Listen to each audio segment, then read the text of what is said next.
the things that we learned, that I learned from listening to the book about the Media, Pennsylvania burglary of the FBI office was the meaning of PSI. That acronym had been used by Pop when he was dictating reports to Milwaukee to be typed up. And one time I remember Mona asked Dad, what does PSI stand for? And Dad laughed and said, well, when you're 18 years old, I'll tell you, if you still want to know. And Mona said, do you suppose it means pretty stupid individual? And Pop laughed and laughed. Well, we just found out, because of the media book, Alex just looked it up on the internet, that PSI stands for Potential Security Informant. And these were, according to the media book, students who were recruited to be informants in student organizations.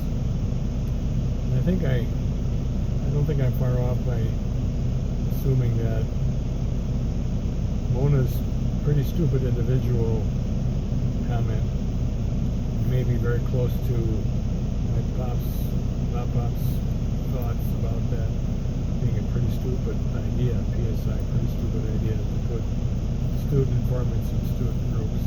A lot of resources. Yeah.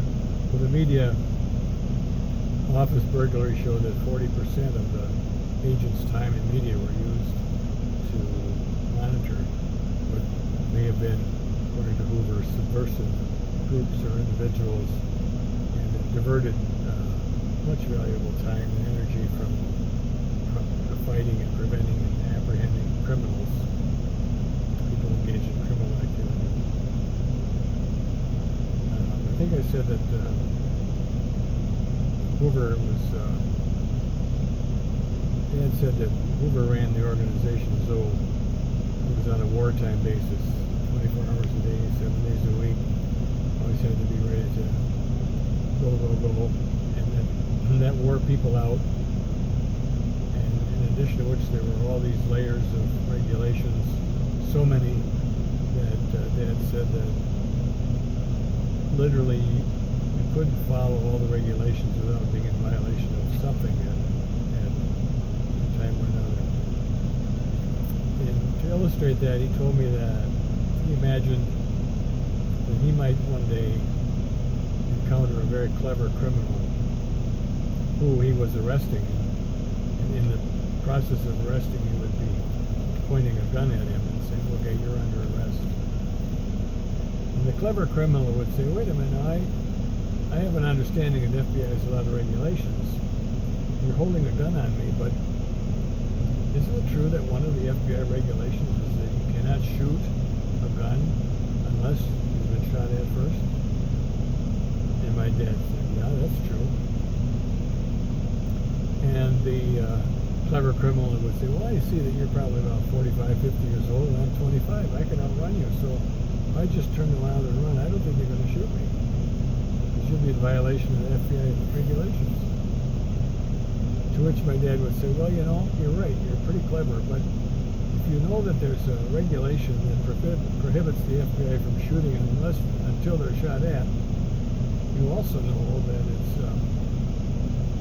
regulation or not, that it would be a violation of protocol if I were to let a suspect get away.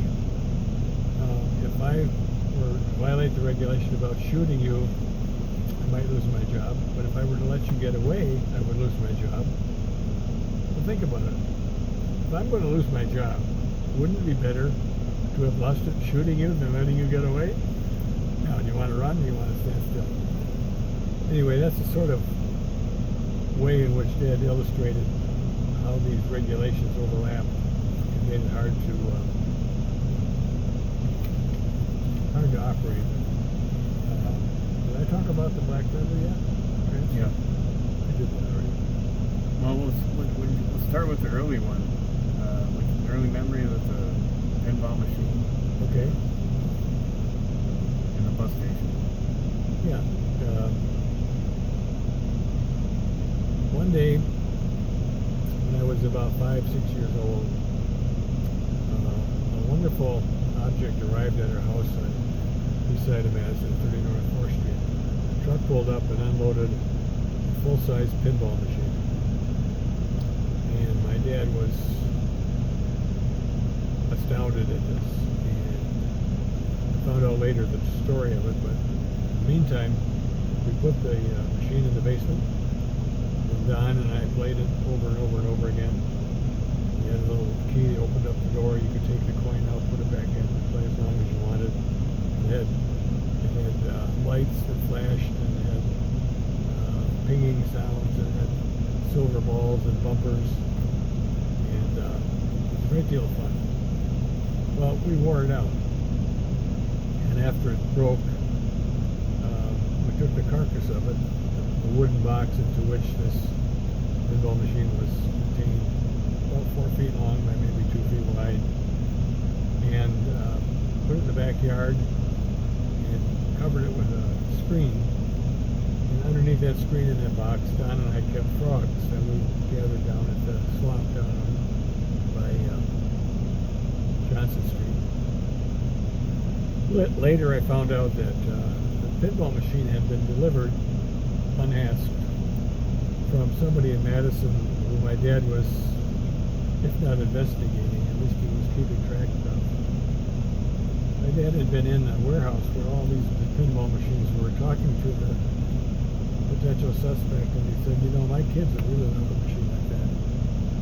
And that caused one to be delivered. My dad was embarrassed because it was almost a bribe, but it would have been a bigger to-do if he had it returned. So he was kind of happy when the machine was really destroyed and got rid of.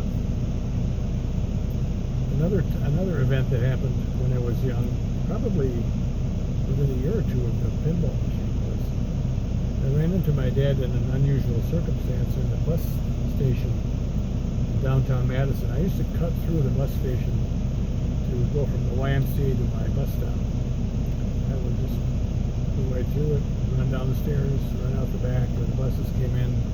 There's a shortcut to the bus stop. City bus stop. Well, I was doing this one day, and at the top of the stairs, kind of hiding, peeking around the corner, was my dad. And I said, "Hi, Dad, what are you doing?" And he said, "Shh, wait. And then just quickly, he said, "Oh, come on over here." And so I went over, and he put his arm around me. He said, "Let's go for a walk out here on the top of the stairs."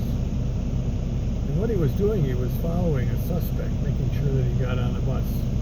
The FBI probably had someone at the other end of the bus trip to pick up the tail.